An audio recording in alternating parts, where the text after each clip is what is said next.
internet Mak TV Sénégal nuyu na leen di leen jaajëfal si ànd bi ngeen ànd ak suñuy programme tey nag soo leen xoolee suñu décor di nga xamante ne dañu def déplacement def dérangement ñëw fi nga xamante ne moo di CICES wuy si ki nga xamante ne moo di doomu Grand Yoff bi muy Dip Doundou Guiss nag moo woote li nga xamante ne moo di LNM show nag mooy loo ñemee ñàkk show kooku nag moo di Dip Doundou Guiss moom nag la ñu ñëw wuy si sans plus tarder mesdames et messieurs dañuy def lu dul xool quelques impressions si li nga xamante ne moo di public bu ñëw wuy si Dip.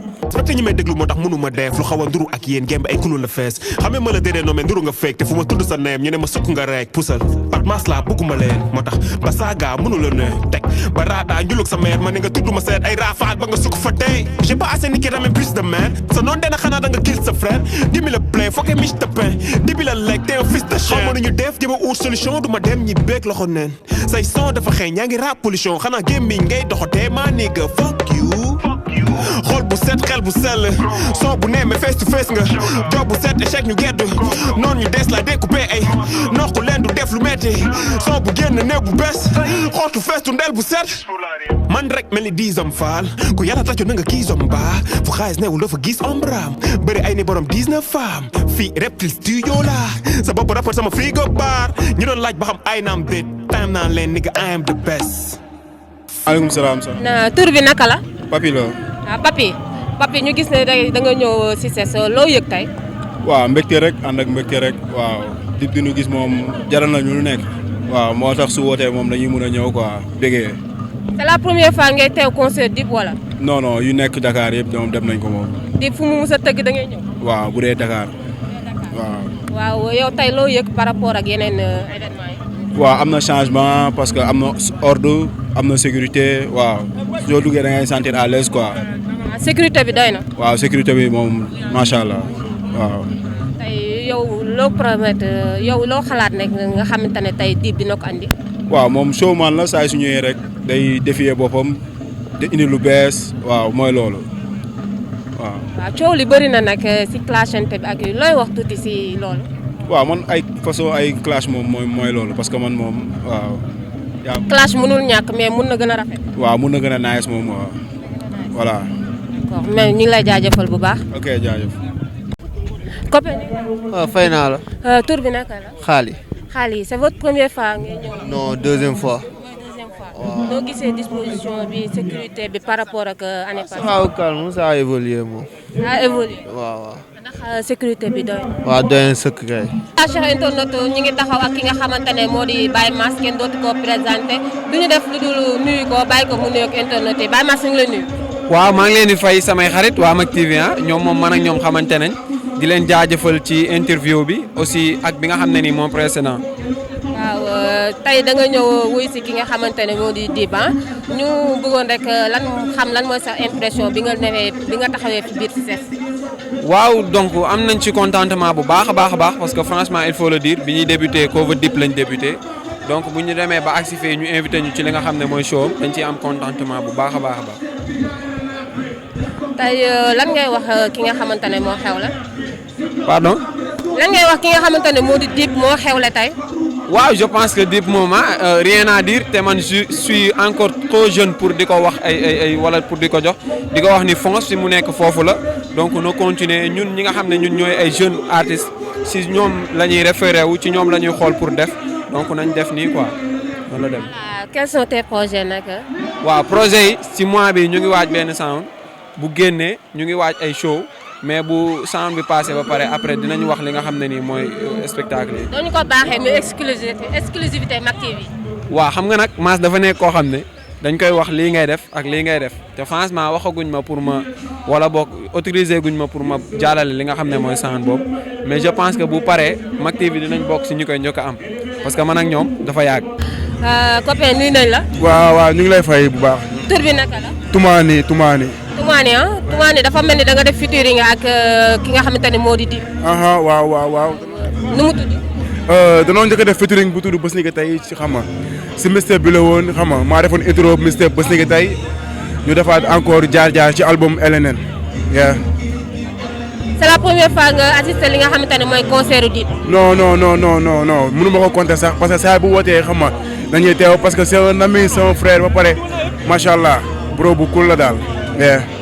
loo gis nag ci organisation par rapport ak les autres. waaw mais comme ni nga ko waxee rek sa waay moom macha allah ay tànk kanam la am daal ay tànk kanam la am xam nga lii nii xam nga da lay leer ne du n'importe qui moo koy def parce que yombul daal waaw comme ni mu ko waxee rek ku mën na def noonu la demee. la mooy say projet yow mi waaw samay projet gars yi nañu xaar Toumani si ak ay bagages yu bees tàkk incha allah rabi yàggatul dara yàggatul gars yi nañu wéet incha allah. d'accord Toumani ñu lay jaajëfal bu baax. rafet na bëggee jaajëf. One Nation tey da nga ñëwoon seet si da nga ñëwoon wuy si ki nga xamante ne moo di Doundou Guiss ñu bëggoon xam ne ki nga xamante ne moom nga yëg tey bi nga ñëwee fii si CICES.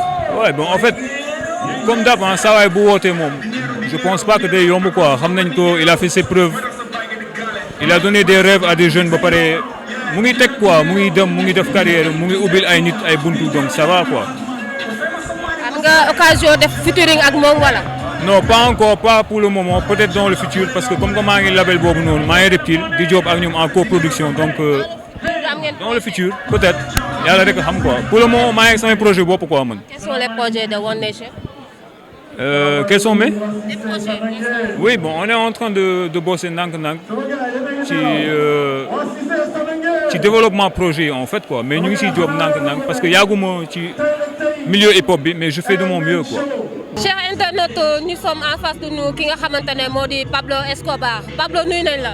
waaw ñu ngi leen di fay lu bëri gars yi waaw Pablo Escobar la from Grand Yoff City yaa ma gën a xam bra. Pablo tey lan nga yëg. waaw mbégte en fierté tamit xam nga fierté pour nekk doomu Grand Yoff surtout quoi waaw li ñu gis nii moom mbégte rek waaw.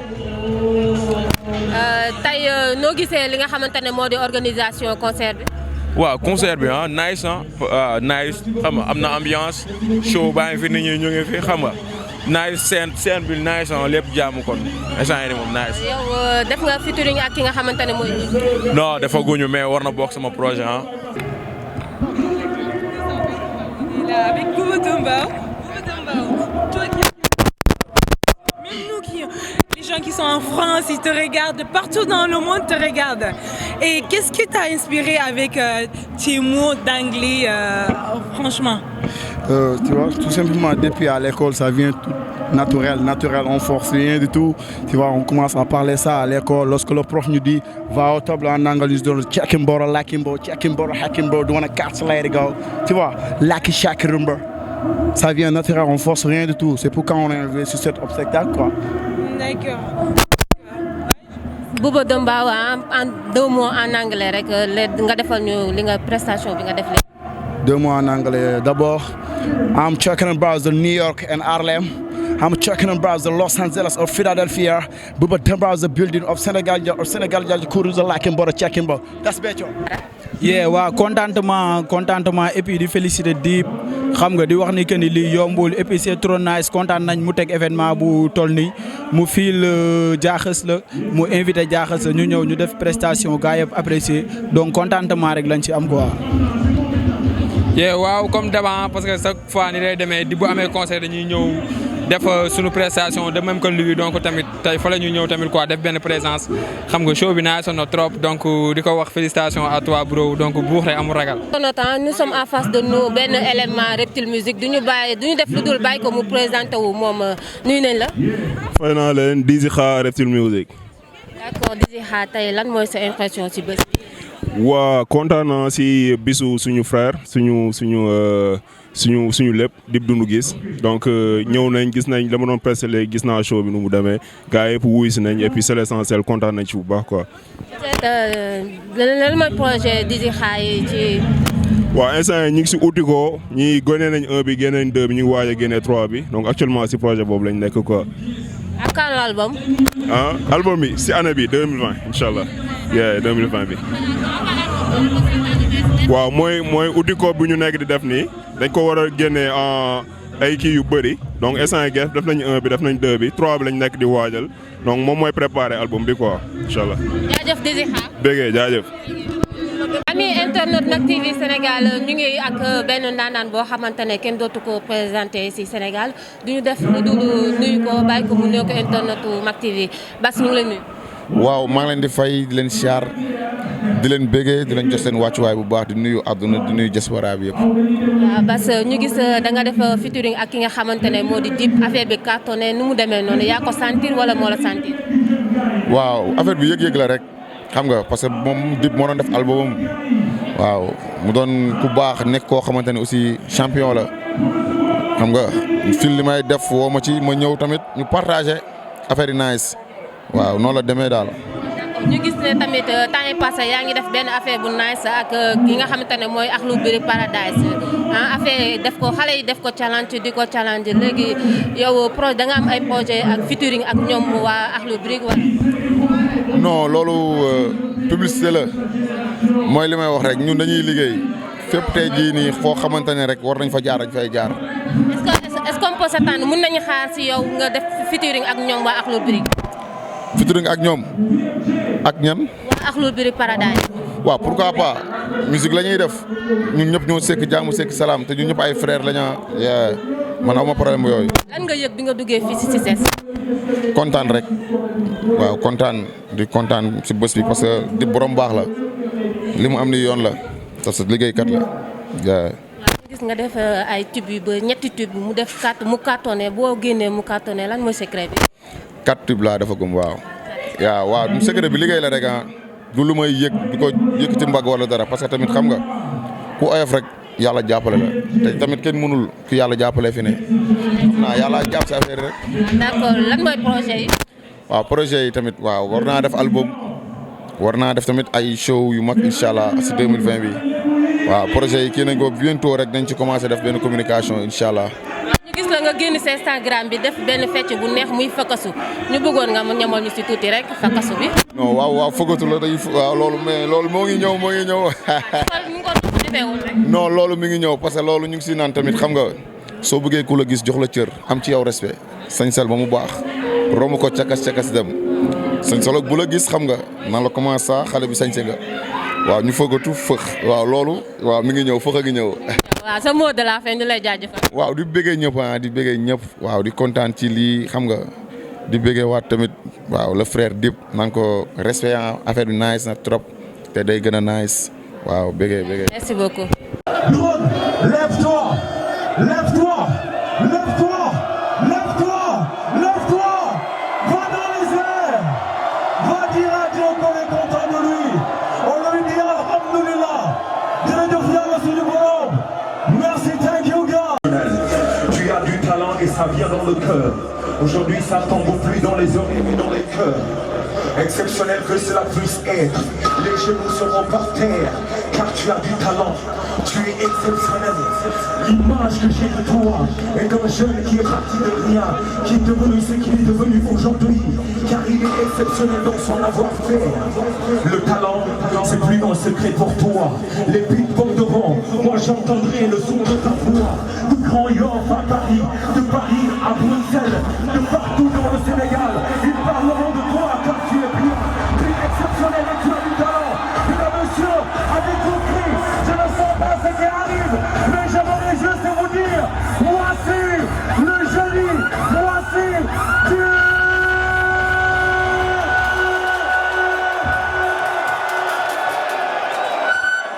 Calamai de son, Dimoyo.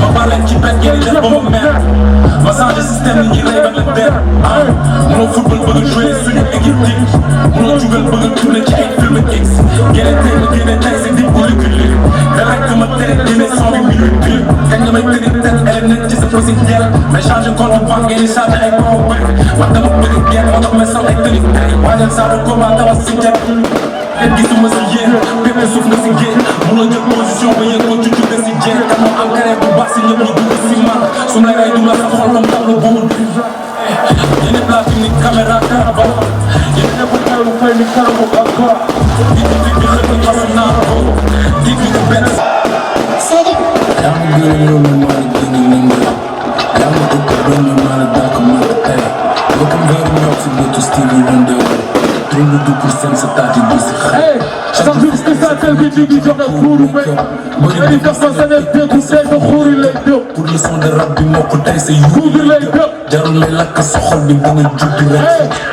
fekke sa nga mën même boo du tuuti fekk nga yaa ngi si kër baay ba léegi kaa ma suñu wóor yaa ki la fait des vidéos mais booy duuru leen jëm dañ dugg seen si ñu bracket saw si bubu néega deret bu tële ba narab tuur si buumi ngay jëm xam naa ñu ko bëgg lekk ñëpp clash ma kat sa clash ma wax ma sa mère wax ma kat sa mère lépp lu commerce si yéen day mës a suufe si man moo tax dinaa leen laal ba laalaale ñu tout le système li ngeen def seen carrière lu nga laay def muy tous les 6 mois di dund leen si rap tey mel ni nit touré bi wax album bi rafetul c'est magnifique fils dam leen bàyyi ci biir des cinémanique di bàyyi ni mbii bi ci yami iri every time ba iri piit sori moo say taatu MC parce maa ngi ci piit ku ne di ma tiire bal may dékku maay 50 fils ëpp la xaalis jaay la doole mel ni maa ngi indi lokoti seen mère ni OMG ak mami fiki baxal seen xuuru mami ci sotti mami ci piit maa ngi jiwe maa ngi lugal kat maa ngi piki ku ma jiin faram ma son sa baay mas piit maa ngi ci beat maa ngi ci style dama mandé seen fit munoo ma juuta yaa ngi sama sperme ci sa sani piit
Oh my Lord, no time, no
Till I saw the fest, you've got the good low connection like colonel.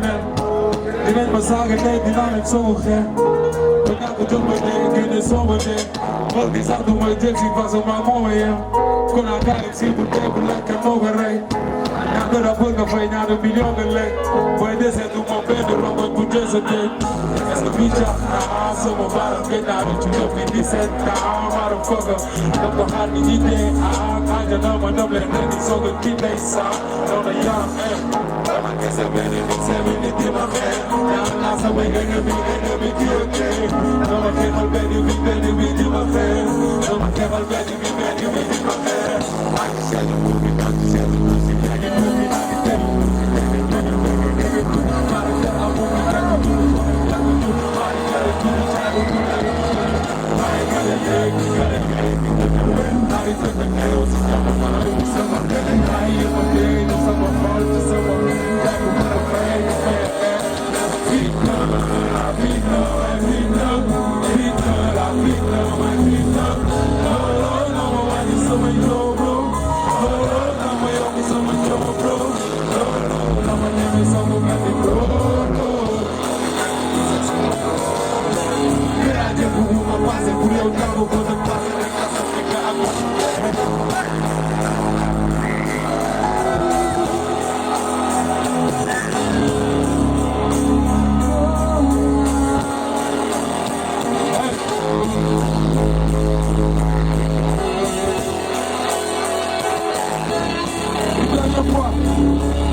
Dam naa la papa parce que tere woo ma xeex dinañ la enquête ndax te tey sa doom a xew démb rek ma nekk sa biir ak ñoom ñëpp a béy boo xamee ni foog nga lekk foog nga foog nga lekk da ngay xeeb condamné bu toll ni condamné asikiri peeru jàll dam la sol ba dee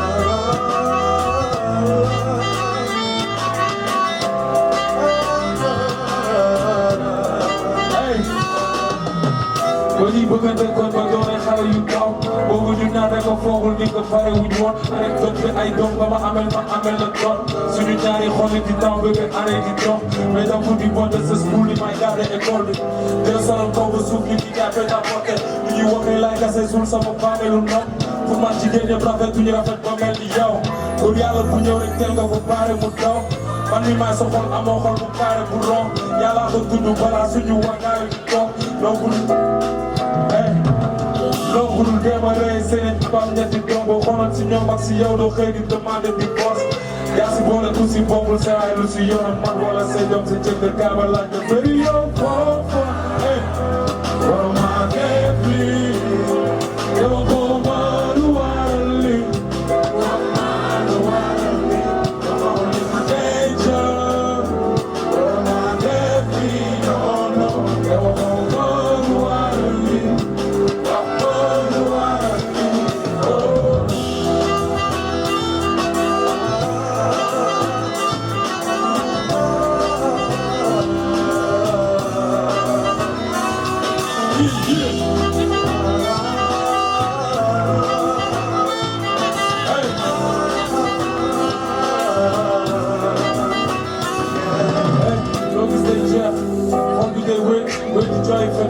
Baby loolu ñu koy fekk démb compliqué benn tey lépp compliqué tey waxoon lu soppi sa xel ba tax nga obligé def femme yi seddoo Dakar bi comme dañ ko cotisé démb suñu bëggee ñu jeex même buñ mënul continuer sëy xaw ma ba xam ndax ak beneen góor di nga bëgg man mi xaw ma ba xam ndax bis samay bopp ma mi dafa atema ma mi dafa atema ma mi ñaaw dootu bëgg di saa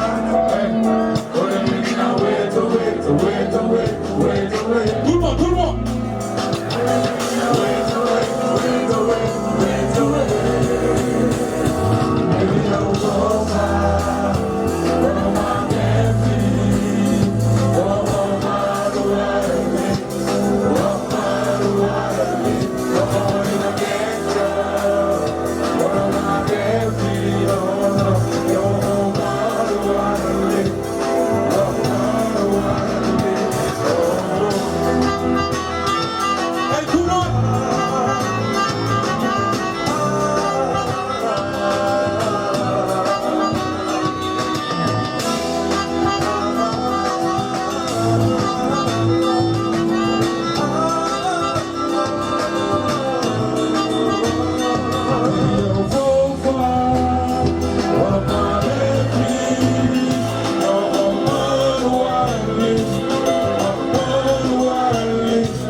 Anytime you find this,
Yeah, yeah,